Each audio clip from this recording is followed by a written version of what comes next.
چون همیشه در همین ساعت برنامه خبری رادیو آزادی پیشنهاد شما می شود. شعله گل خوجه هستم. سلام. موضوع برای امروز 6 اوگوست. روسی متهم در حمله مهاجری توجیک بیش از 10 سال را در زندان میگذراند، ولی یک چشم سلیمان سعیدов را دیگر کسی برقرار کردن نمیتواند. خدمات گمرکی تاجیکستان تقدیر ماشین‌های کهنه را که تا 15 فوریه امسال به کشور وارد شدند حل کرد. و معاش پست کارگران را میگریزاند. صدها مرد قابل مهنت و کسب و کار مختلف همانا در مرد کار بازارها کار میجویند. همه نمود هنر را دارند. سیاچکا میکنند، کافل میزنند، شکاتور میکنند، چاپانی میکنند، بسیار چاپان میکنند. دادگاه حکمی در شهر مسکو مردی را که به مهاجر توجیک حمله کرده بود به 10 سال و 3 ماه زندان حکم نمود. سرگئی цараев 61 ساله 2 سال پیش در داخل متروی مسکو به سوی سلیمان سعیدов تیرخوری کرد. در نتیجه سعیدов از یک چشمش محروم شد. حکم цараев 2 روز پیش اعلان گردید. دادگاه گفت که این مرد حمله را در حالت مستی انجام داده است. هرچند حامیان حقوق میگویند که حمله به سلیمان سعیدov در زمینه بیگانه ستیزی و نفرت به ملت غیر صورت گرفته است، اما او تنها به قصد کشتار متهم می شود. حمله به سلیمان سعیدov در بهار سال گذشته دیگر باره بحث درباره بیگانه ستیزی در روسیه را برانگیخته بود. رو میریم به موضوع دیگر. صبح امروز 10 مسافر امکان داشتند مستقیما از فرودگاه دوشنبه به بخارا پرواز کنند. نخستین پرواز طریق این مسیر را بعد بیش از 12 سال تنفس شرکت سامان ایر بر راه مانده است. مقامات هوانوردی تاجیکستان گفتند به زودی پروازها بین شهرهای بخترکلو و ازبکستان نیز عملی می شوند. شادمانی یتیم در فرودگاه بود و این گزارش را تهیه کرد. Узбекистан, из Бухары. Вот мы здесь в гостях были. Дилфуза Ҳикматова 2 ҳафта қабл бо 3 фарзанди хурдсолаш барои аёдати падараш ба Душанбе омада, ҳамакнун бо ҳавопаймо ба Бухоро меравад. Мегӯяд, омаду рафт бо мошин тӯли солҳои ахир барояш душвор буд. Я очень рада, что открылся рейс такой открылся. خیلی خرسندم که چنین خط سیر هوایی باز شد. خیلی خولای است. خصوصا با کودکان. با هواپیما به بخارا میرویم. آرزو میکنم چنین دوستی ادامه کند. Так замечательно все было. Вообще очень хорошо, что открылся такой рейс. Мы очень довольны. Муборак Хоҷаева бо чиптаи туҳфакардаи духтараш ба Бухоро парвоз мекунад, вале намедонад дар зодгоҳаш кӣ вайро пешвоз мегирад, зеро тӯли тақрибан 20 соли ахир ба аёдати наздиконаш нарафтааст. И вот мы с мужем решили первым рейсом нам дочка сделала подарок. намедонам ки маро пешвоз мегирад, зеро дар ин 20 сол хешовандони зиёди ман фафтиданд, вале ман наметавонистам ба маросими ҷанозаашон биравам. акнун ки шароит фароҳам шуд, хешовандони зинда мондаамро мебинам ва чанд ҳафта меҳмони Бухоро мешавам. Увидим там уже. ширкати Сомон Эйр имрӯз нахустин парвози ҳавопаймо дар масири Душанбе Бухороро анҷом дод ки нархи билет барои як мусофир 485 сомонӣ мебошад. баъд аз таваққуфи 26 сола ҳамакнун ин севумин хатсайри ҳавоӣ миёни ду кишвар аст ки дубора барқарор мешавад. ин парвоз ҳам аз лиҳози иқтисодӣ, ҳам аз лиҳози иҷтимоӣ ва аз ҳама муҳим аз лиҳози сиёсӣ бениҳоят муҳим аст. ва имсол соли рушди сайёҳӣ ва ҳунарҳои мардумӣ эълон шудааст. барои ҷалб намудани бозам сайёҳони ҷумҳурӣ ҳамсояи дӯсту бародари мо ба кишвари мо саҳм гузорад. барқарор шудани хатсайри ҳавоӣ миёни Душанбе Бухоро дар ҳолест ки ҳафтаи гузашта ширкати Тоҷик Эйр нахустин парвози ҳавопаймо миёни Душанбе ва шаҳри Самарқандро аз сар гирифт. Сомон Эйр низ ҳафтаи қабл парвозҳо ба шаҳри Тошкандро шурӯъ кард. мақомот мегӯянд дар назар аст аз рӯи тавофуқи миёни ду кишвар парвозҳо аз шаҳрҳои Кӯлобу Бохтар ҳам ба шаҳрҳои Узбекистон фаъол шаванд. Шодмон Ятим, Искандари Фирӯз, Озоди, Душанбе. شما برنامه خبری رادیو آزادی را تماشا دارید. خدمات گمرکی تاجیکستان ماشین‌های کهنه را که تا 15 فوریه امسال به کشور آوردند اجازه ورود داده است. این تصمیم امروز ضمن یک مجلس با شرکت رئیس خدمات گمرک گرفته شده است. شروع از نیمه ماه فوریه واردات ماشین‌های 3 سالشان تا سال 2005 به تاجیکستان منع گردید. همکارم عبدالله شورف با آموزش این موضوع مشغول بود و تفصیلات را از او می‌پرسم. عبدالله سلام. حکومت واردات ماشین‌های کهنه را منع کرد. این تصمیم توسط رسانه‌ها اعلام شده بود. اما چرا یک مقدار ماشین‌ها در گذرگاه‌های گمرکی درماندند؟ سلام شهلا. مشکل از آنجا سر زد که اعلان منع واردات ماشین‌های کهنه تا به اجرا در آمدن همگی 2 هفته فرصت بود و از این رو بسیاری از تاجران ماشین زمان از آن آگاهی پیدا کردند که ماشین‌های خریدهشان از اروپا در راه به تاجیکستان قرار داشت. این است که بیش از 1300 ماشین استحصالشان تا سال 2005 در ایستگاه گمرکی شهر بوستان ولایت سوخت همینک 5 ماه باز درماندند. در این میان ماشین های هم بودند که تا 15 فوریه وارد شدند، اما صاحبان برای به رسمیت گمرکی در آوردن ماشین ها فرصت نیافتند و در نتیجه ماشین های آنها هم درمانده بود. اینک خدمات اجازه داده است همین ماشین هایی که تا 15 فوریه به گذرگاه گمرکی کشور آمده بودند به قلمرو جمهوری وارد شوند. اما تقدیر آنهای ماشین هایشان که بعد 15 فوریه آمد چی می شود؟ من عین این سوال را از مسئولان ریاستی به تنظیم دراری تعرفی و گمرکی خدمات گمرک تاجیکستان پرسیدم. یک مسئول این ریاست گفت که خدمات چند مرتبه به عنوان دستگاه اجرایی پرزیدنت مکتوب نوشته درخواست کرده بود که به طور استثنا واردات همین ماشین ها را اجازه دهند، اما اجازه نشد. این مسئول خدمات گمرکی تاجیکستان گفت مالکان ماشین هایی که در ایستگاه گمرکی هستند می توانند به کشورهای دیگر صادرات و یا به اصطلاح ری اکسپورت کنند. آیا به کشورهای دیگر صادر کردن این ماشین های کهنه امکان دارد و مگر در چنین حالت تاجران زیان نمیبینند؟ واقعا هم شهلا تاجران تاجیک میگویند امکانی ری اکسپورت و یا به کشورهای دیگر صادر کردن این ماشین ها خیلی محدود است و خرج زیادی در پی دارد.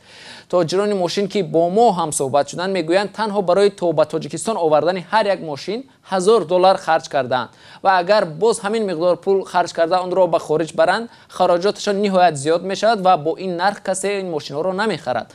بر علاوه تاجران میگویند مثلا ازبکستان همسایه کشور تاجیکستان واردات ماشین های خارجی را نمیگذارد و در بازارهای کشورهای دیگری همسایه نیز فروختن این ماشین ها غیر امکان به نظر می رسد. برخی از تاجران میگویند این تصمیم حکومت میتواند آنها را کساد کند. در این ضمن بنابر معلومات خدمات گمرک سال گذشته به تاجیکستان با مبلغ $216 میلیون آمریکایی ماشین وارد شده است. و طور ما هم میدونیم این ماشین ها اساساً دستی دوم بودند. تشکر عبدالله برای صحبت. ما برنامه خبری را ادامه می‌دهیم. در تاجیکستان میزان بیکاری همانا در سطح بالا باقی میماند. نزدیک 1 میلیون نفر از ساکنان قابل مهنت ناچار به مهاجرت مهنتی رو میآورند و صدها هزار دیگر تلاش پیدا کردن کار در وطن را دارند.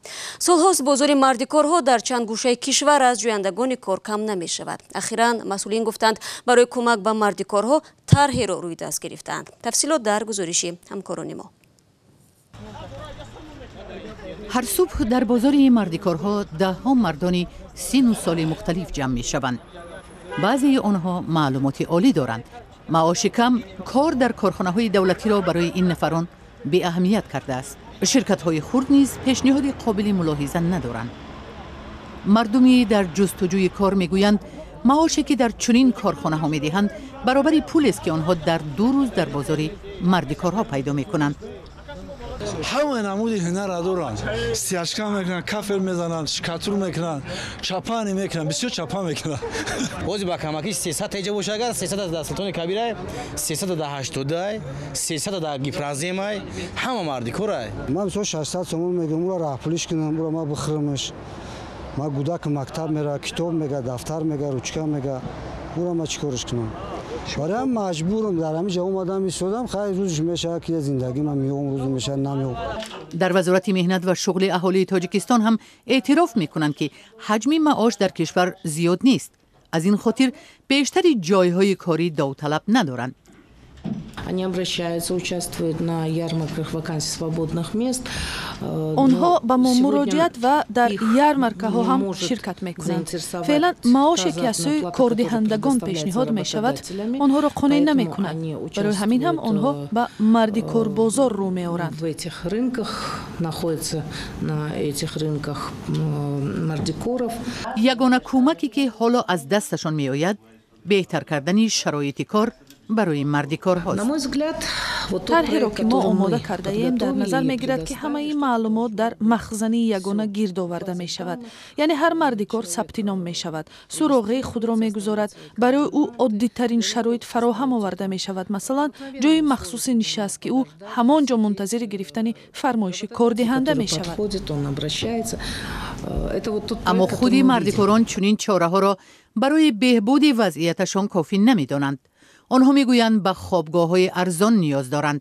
بیشتر این مردم از دهات دوردست به پایتخت می آیند. обслужит خواب می روند 560 сомон 500 сум метан ягон шароит надора обслужит амёда як шароит муайян кунанд як хобгоҳ арзонтар шава. در تاجیکستان فهرست کارخانه های صنعتی تهیه شده است که باید سالهای نزدیک در منطقه های اهالی نشین بنیاد یابند.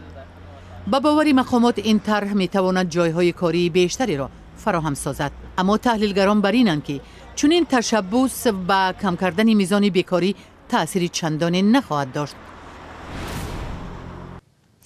مقامات اندازی تاجیکستان میگویند با راه اندازی پرداخت الکترونی مبلغ کار اندازه‌سپارنده ها را آسان نمودند. نظام نو صرف وقت به هم خرج‌های الوه‌گی را کمتر میکرده است. هرچند تاجران تاجیک از راه اندازی شیوه جدید راضی‌اند ولی میگویند مشکلات آنها اساساً از بلندی انداز سرچشمه میگیرد. گزارش نوبتی ما در همین باره است. همه با حسابات الکترونیک گذاشتن این نقد است. بسیار کم آسان‌تر شده است میگه میشود. خودم سپاریدم یک دو ماه است که از همین حساب استفاده بردیم. الکی یاد گرفتیم برای ما این بسیار آسان نسبت پیشتره. عبدالغفور شرکو که تجارت خرد دارد میگوید هنگام پرداخت عنعنوی انداز در برابر صرف شدن وقت زیاد مبلغ‌های الوه‌گی هم خرج میشد. در یکی از بازارها با فروش محصولات قنادی مشغول است. اکنون 2 ماه است در پس رفزنه ناظرات انداز نوبت نمی پاید. در تاجیکستان از اول سال جاری پرداخت های الکترونی مبلغ اندازها شروع شده است ولی به گفته مقامات این نهاد اندازسپارندگان تا حال به درستی نمی توانند از این خدمت رسانی استفاده کنند. در مرکز قبول زنگ های کمیته انداز تاجیکستان گفتند که همه روزه از اندازسپارنده های کشور برایشان صدها زنگ و درخواست های الکترونی وارد می شود که اساساً به مشکل پرداخت اندازها مربوط است. اندازپرنده میتواند به تشریف آورده مقامات انداز ثبات الکترونی پیشنهاد کند، لیکن با سبب که همون استفاده همون را نمیدوند بسیار زنگ‌ها همون آخر مهلت پیشنهاد ثبات پیش بینی شده زنگ میزنند میگن که ما ترتیب پیشنهاد ثبات اندازه با ما کمی باشند معلوماتی. مسئولان کمیته انداز در نشست مطبوعاتی 3 اوگوست گفتند که در نیم سال گذشته تعداد اندازسپارنده هایی که مثل عبدالغفار توسط اینترنت حسابات خود را به این کمیته پیشنهاد میکنند افزایش یافته به 70,000 رسیده است. زیاد که 3195 عدد مراجعات اوید ترتیب به طور الکترونی پیشنهاد نمودن اعلامیه‌های حسابات انداز میباشد. البته در یک دوره اول با مشکلی نافهمی پیدا میشه برای که ملکه کاری ندارند. حتی همون اندازه‌سپارنده بعضیش وقتی که ما واسه که به شکل الکترونیک ملکه کاری درست با کامپیوتر ندارند. این نظام همچنین سوء استفاده از مقام در بین کارمندان کمیته انداز را کمتر میکرده است. بسیاری از صاحبکاران شکایت میکنند که بعضی کارمندان کمیته از آنها هنگام حسابدهی و یا تفتیش پول طمع میکنند. با گفته اقتصاددانها نظام پرداخت الکترونی هم پیش راه فسادکاری را میگیرد و هم مواردهایی را که مبلغ تا به خزینه دولت نمیرفت پیشگیری میکند. هرچند مقامات شیوه پرداخت را آسان کرده است ولی همه ساله صدها صاحبکار و کارخانه با سبب گرانی انداز فعالیت خود را قطع میکنند. شادمان یتیم، اسکندر فیروز، آزادی دوشنبه. انداز در بحث دادگاهی با شرکت موبیلی بیلند پیروز شد. دعوای انداز با این شرکت موبیلی از آغاز سال روان بر سر جریمه بندی نادرستی ادامه داشت. اکنون دادگاه عالی اقتصادی هم کمیته انداز را حق برآورد. سال گذشته این کمیته در پی یک سنجی شرکت بیلند را در حجم 51,144,000 سومانی جریمه بست. در ضمن کارشناسان میگن بخش مخابرات که زمان سردرآمد و اندازه‌سپارنده اول بودجه دولتی بود به حالت تنزل آورده شده است، اما با امید که زندگی شماری از مشکلات باشد برنامه امروز را انجام میدیم و تنها بعد 24 ساعت دیگر با شما در همین استودیو وامی خوریم. تا اون دم خدا نگهدار هر کشور.